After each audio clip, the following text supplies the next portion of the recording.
Hey, thanks for joining the Snelling Forging the Future podcast. I'm your host, Bennett Richardson, and today I'm joined by Phil Daley from the Davis Paint Company.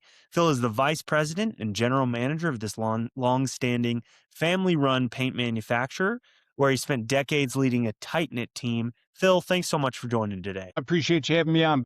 Yes, sir. Do you want to give an introduction for yourself, maybe a little bit more information about the Davis Paint Company? Sure. I am a long-time paint person. I started making paint roughly 1986. Had a number of different stops along the way. My roles have ranged. My first role, the official job title was actually dumper. And that's how I started making paint for Benjamin Moore Company back in the mid 80s. And as vice president and general manager at Davis Paint, we're a 105 plus year old company here in Kansas City, Missouri. We make industrial enamels as well as architectural paints. And those are really the two biggest segments of paints. And inside each, you've got various specialties that each company has. We're very proud of our heritage here. We are still owned by the Davis family. I am not part of the Davis family, but I am fortunate to serve at the pleasure of the president, Kevin Osby, who is the president and owner of Davis Paint. Cool. Yeah, it sounds like a cool team. You spent such a long time in the paint industry and nearly a decade at Davis Paint. What's kept you in the space for so long? You know, the paint industry is very good at keeping their own. I like to say. You know, there's a number of my colleagues and friends over the almost 40 years of doing this. We kind of float between paint company to paint company. You know, I have a number of friends that started out at Benjamin Moore like I did, and they went over to Bear Mhm. Process Corporation, who's owned by Masco, and those guys are still there after all that time. You know, my friends at Valspar, who are now Sherwin-Williams. It's funny because industry-wide, you know, chemical guys and food guys never get along. So, you know, for me to go get a job at a food plant, food plants don't like chemical guys. Chemical guys don't like food guys. And even though the processes are remarkably similar in some Right. instances, we tend to play in our own organization. And the other piece is the consolidation of the industry over the last 25 years. You know, each company, you stay within your own and what you know, and sometimes that expertise is worth something, especially going to a competitor. That sounds pretty interesting. Well, I understand Davis is a very small team and there's not much turnover. What do you think most directly contributes to that kind of stability? I think, you know, even as a small company in the days when you're looking at benefits to keep employees, it gets tougher and tougher every year. Everybody, whether it's on the news or whatever, it's about insurance and insurance and insurance and insurance. Yeah. And that's a very challenging environment. Obviously, we don't have a lot of buying power as a small organization. Now, we are an organized shop. Hourly guys are part of the International Union of Painters and Allied Trades. So they're a fairly big union here in Kansas City. So they have some buying power, and we allow them to go through that. So, you know, the other piece is you know, working for the big guys that I have in terms of Valspar and Ben Moore and Bear, all three of them. You know, there's a certain, especially at the stage of my career I'm at, when you're Mhm. working for a smaller family-run organization, my discussions in terms of capital improvements or facility improvements with the owners takes about 5 minutes, versus the big guys, it takes 5 layers, which could take Yeah. months. So Yeah. we are able to move very quickly with improvements, and I don't need, you know, the Kevin and Jeff are the two owners. You know, it's a 5 minute discussion. Here's what I want to do. Here's the benefit it's going to provide, and boom, yep, yay or nay, or wait 6 months or whatever the case may be. So the speed at which we can move as a small organization is obviously one of the reasons I like to stick around. I don't get hung up in the corporate environment, and I've got, you know, when I was with Valspar, you're running things through Minneapolis at the time. I got to call Minneapolis to see if that's okay. So I can move at the speed of light pretty quick here at Davis. And that tends to keep people around. They like the freedom where you're not tied down to corporate guidelines and regulations. And if you treat your people right, a lot of times they'll stick around. Now, it's a challenge, though, in today's environment, especially from a compensation standpoint. I've got again, a lot of Kansas City's about 2.5 million people in the Kansas City area in the metro. versus, 8.5 in Chicago, 8.5 million. I got two major, I got GM and Ford in town. So those guys pay, twice what we do. So we've lost some people to them. But, again, I can't blame them, and it's in a different environment. They're working, 60, 70 hours overtime a month. And if I work 60 or 70 overtime, we try and structure ourselves where our hourly employees don't have to work a lot of overtime Yeah. because we value their family time. And Yeah. even on the salaried side, our salesmen, they don't have laptops. We don't force them to get online at home. Wow. They choose to do so, but we want to respect that family time. So it's not just lip service. So we want you to have a life outside of work. And I've been in those environments where it's 14 hours a day and you get home from a 10-hour day and then you're on your laptop for 4 hours going through emails or creating spreadsheets. So I think that culture that Kevin and Jeff established years ago, and then I've continued on, is one of the reasons why we tend to keep people around a little bit. Absolutely. I relate to a lot of what you mentioned about the small team. That's something we enjoy over at Snelling of Northern Colorado as well, is being a small team. We're quick on our feet. Changes can be made quickly to adjust and adapt to what a client needs. And that's something we really appreciate. And then I bet from a candidate perspective, or I mean to say an employee perspective, that's nice because a voice can be heard a little bit more easily in a smaller team. Feedback that a candidate, an employee might bring to you can be enacted or understood, or feedback can be given a little quicker. And then I love what you said about the work-life balance. I know that that's a term that's been tossed around a lot this last few years, and it has different connotations for different people, but at the end of the day, everybody wants to spend more time with their family, more time with their friends, and empowering your employees to do that can be a benefit in its own right. That's really underlooked, I think. Oh, I 100% agree. 100%. Yeah. Well, Phil, the paint industry you've already mentioned is pretty insular and people often move between the same few companies. How does that affect hiring and leadership decisions for you?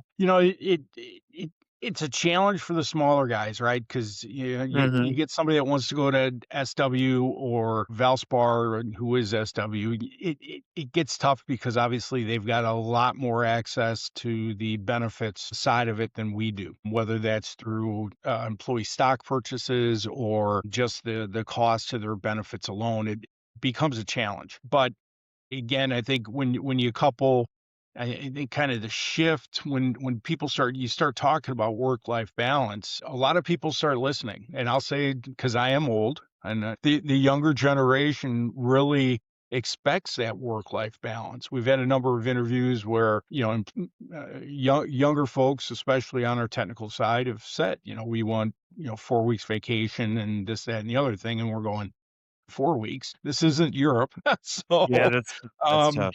and there's a definite difference between Europe and here when it comes to that type, and that becomes a challenge a little bit. But I know the big guys aren't offering 4 weeks out of the gate either, so I feel pretty comfortable with that. But it boils down to the compensation on the cash side as well as the benefit side, and that's the distinguishing factor. And then we always tout our work-life balance as true work-life balance. And again, we're small, and we are very small. We'd be a third decimal point on SW's balance sheet probably. So, maybe a second point. Hey, give But yourself some credit.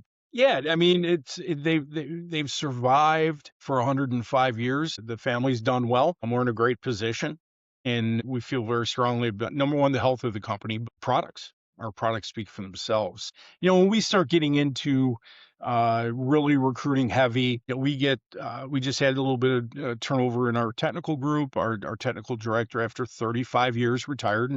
We had brought a gentleman in a couple years ago with the express purpose of saying, "You're the next technical director." That was the succession plan that we put in place. And I think it becomes even more important in those smaller organizations that you invest. You can look at the bottom line and say, well, we really can't afford X, but in 2 years, X is going to cost us X plus $25,000. So Right. if you go get that person, you develop them right, move them into the role and give them a path to the next level up, then I think it's easier to go recruit.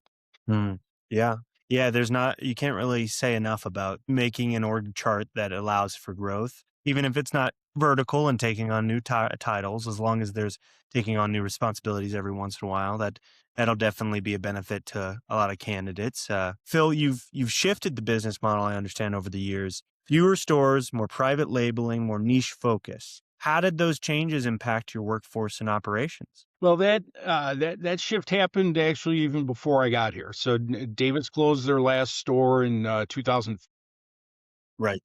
And again, we had about 60 stores across the Midwest, and the onset of Lowe's and Depot, Menards, those guys all ate up those smaller paint stores. And then the other piece in terms of competition, we're competing against Sherwin-Williams stores. And Sherwin-Williams is very good at that consumer store. Close those, and Jeff and Kevin morphed the business into that niche market, and private labeling was a big piece of that. Uh, Hmm. that business structure that I inherited when I got here, in terms of you've got to be able to really cater in that private label market. You have to cater to the customer's whims. Now, when I say that is the prior to that time, they'd never filled a 4-ounce jar of paint. Now we fill 4-ounce jars of paint because that's what the customer asked for. So we figured out how to do it and how to do it efficiently, get the label on there and work with the customers on the label, taking our business from what I'll say true DIY type situation where you're dealing with the contractor business, and moving into the specialty in terms of dealing with craft markets and things of that nature. And that was a challenge because those guys, they start out very small and then all of a sudden they take off. And that was really what Davis did in the 2010s. And I'm actually going to try and take it somewhere in the middle as we went away from those stores, and away from that contractor market. One of my objectives here in the next year is to get us back in that contractor market, Mm, get contractors, especially here in the Kansas City area, back in my warehouse buying my paint. So that's one of the strategic initiatives I have in terms of growth for Davis, is getting contractors comfortable with using Davis paint again. And it's a big challenge, and it's a big challenge because again, SW's done a great job on those stores, and they got 10,000 of them in the states. right.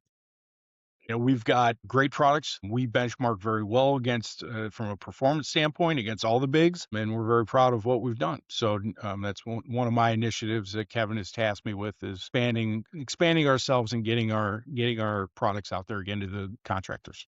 Well, I'm sure you're gonna absolutely crush that initiative. It seems like, would you say that diversification is pretty important for surviving as a small manufacturer? I think I can't stress that enough.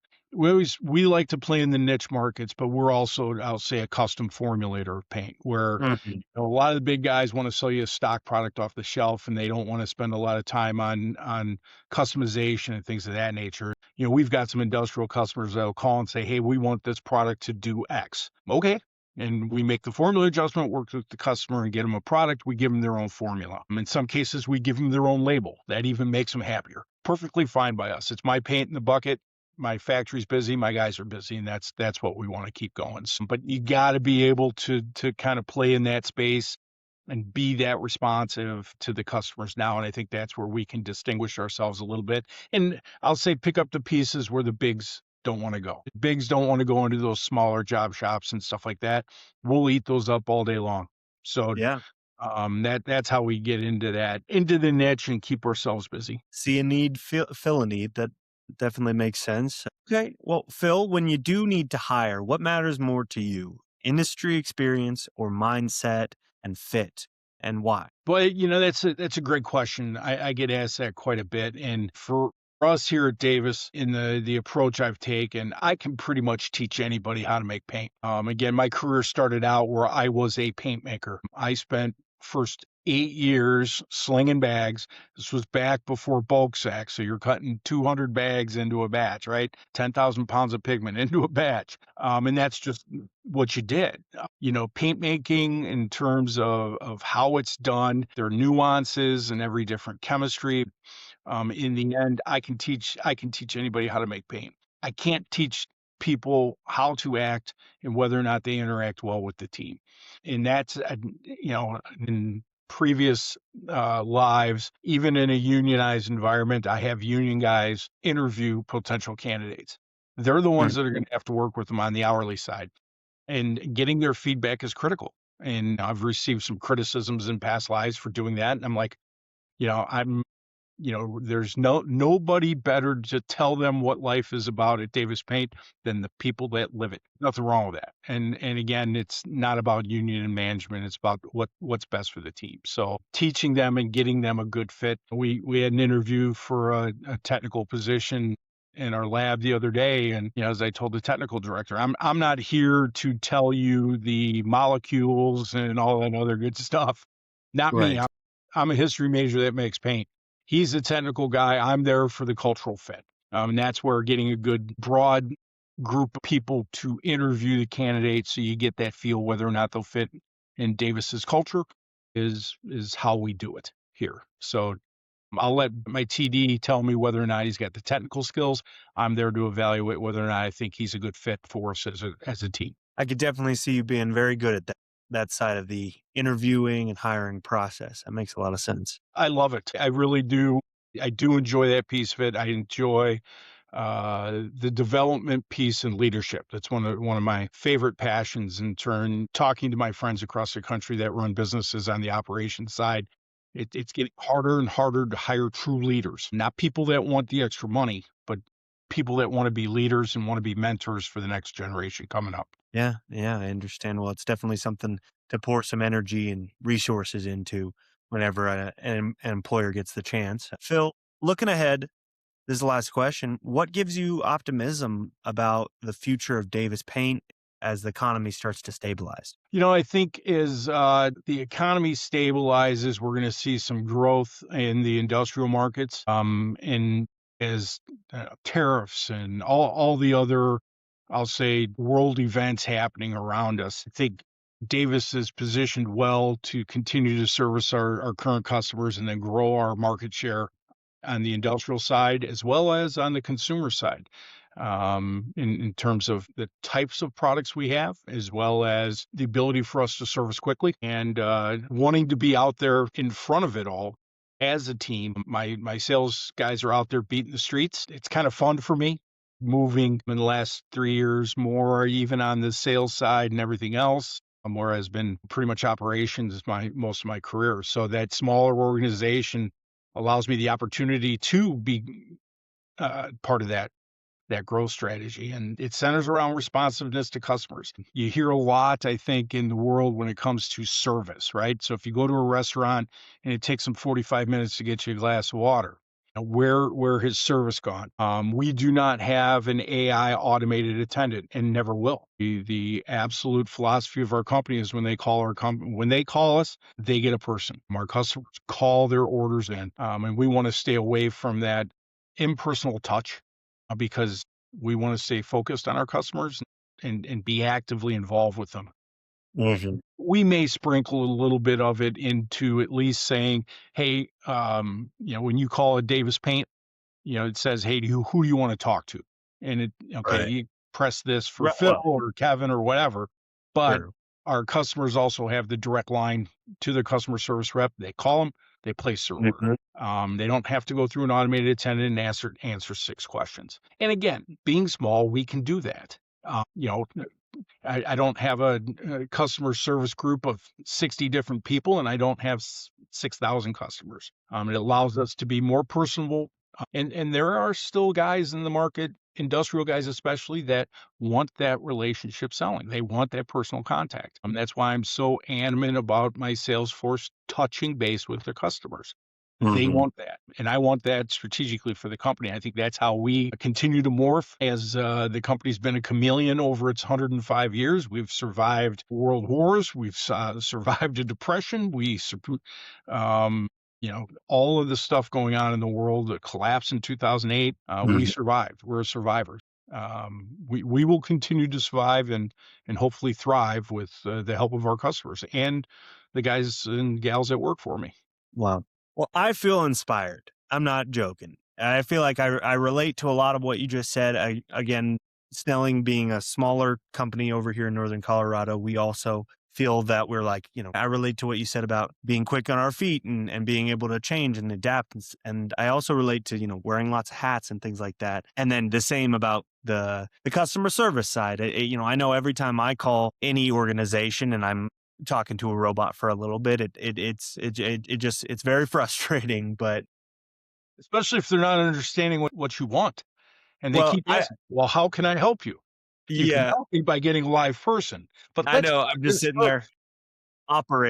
Operator. That's I just play that game all day. No. Well, Phil, it's been so interesting to hear a little bit more about the Davis Paint Company. It seems like you're a terrific manager and you definitely have a finger on the pulse of what people want right now in terms of company culture and what's important to emphasize in terms of benefits. So I'm sure y'all are going to absolutely crush this next period where you're expecting some growth. Before we bring this conversation to a close, did you want to plug any websites or social medias people could visit to learn more? Absolutely. We are listed on LinkedIn, so you just search Davis Paint on LinkedIn. We are working on Instagram. I'm not quite there Nice. yet. That's a challenging one, but our website's www.davispaint.com. You can click on that and kind of see what we do, see some pictures. I recently got it updated, and we're trying to do a little bit more. Again, another hat on myself and the Right on. ownership standpoint. But I appreciate the time and the opportunity to blab at you, Bennett. Yeah. And again, on behalf of the Davis family, I want to say thank you. Hopefully, some folks that listen to this go click on my website and let me sell you some paint. We got some good stuff. That is correct. Okay. I hope people will visit and buy some paint from you. I appreciate you joining, Phil. We'll bring this conversation to a close and you have a great rest of your day. You too, Bennett. Thank you. Alrighty.